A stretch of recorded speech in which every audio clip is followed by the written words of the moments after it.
Dear friends, today we will discuss the fundamentals of transistors. Let us now discuss discrete planar epitaxial transistors.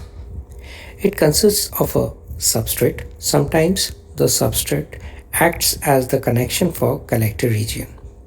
Then a layer of semiconductor and extrinsic type semiconductor. If we are trying to make a NPN transistor, then N-type semiconductor will be layered over the substrate.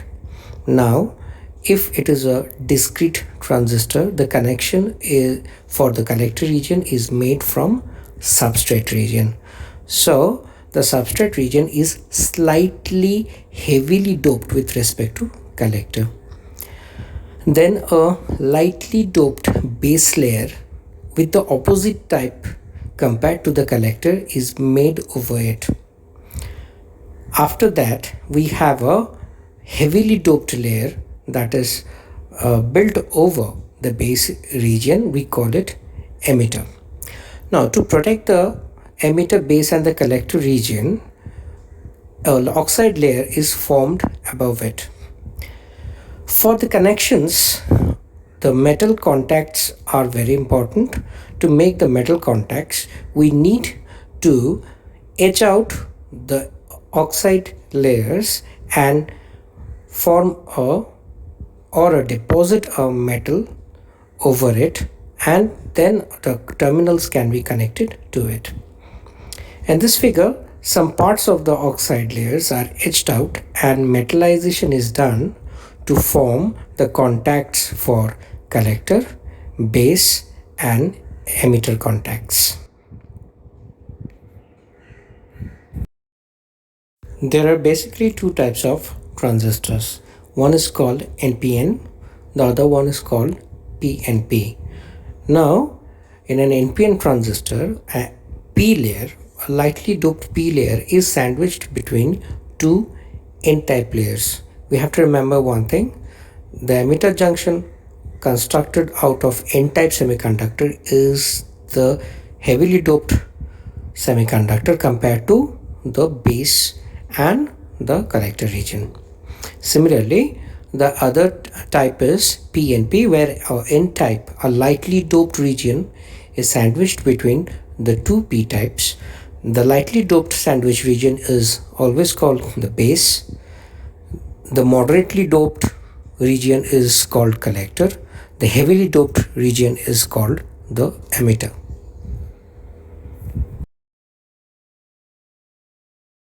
In this slide, we can see the symbolic representation of a transistor. Now, when we are talking about the NPN transistor, the arrow mark reveals it is the emitter terminal, and the arrow mark is going outwards. In the case of PNP, other things remains the same. The arrow mark here is going towards the transistor. This is actually the conventional current.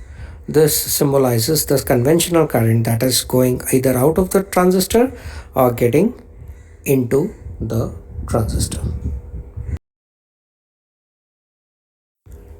Well, let us now try to understand the basics of transistor biasing.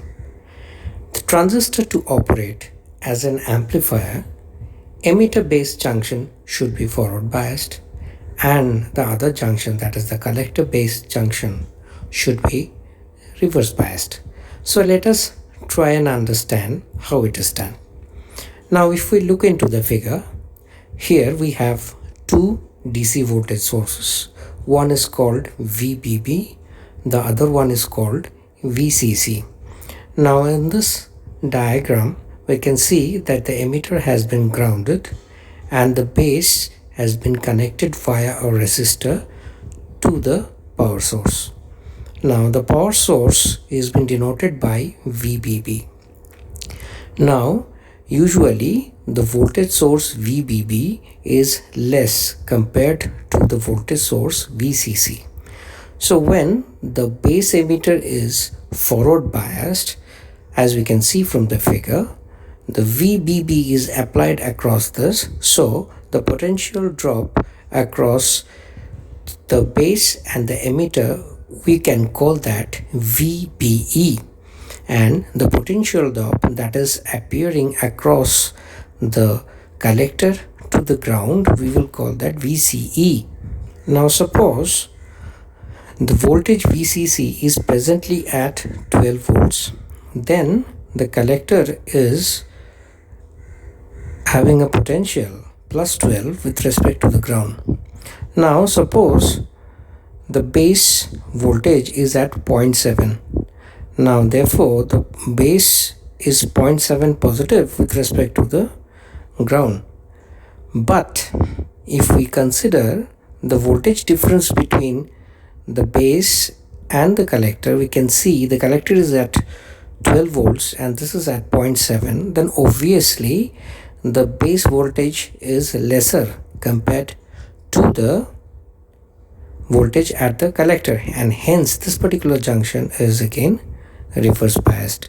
So whether the transistor is connected in common base or common emitter or common collector, one thing we have to remember is one of the junction needs to be forward biased and the other junction needs to be reverse biased.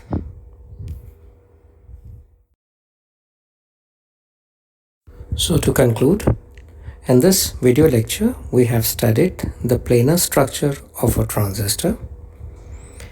We have studied the different types of transistor, the symbolic representation of transistor PNP and NPN, and the basic biasing of a transistor to make it perform in the active region as an amplifier. Thank you very much for watching the video. If you like the video, do not forget to subscribe the channel iNet Tech Talk. Thank you very much for watching the video.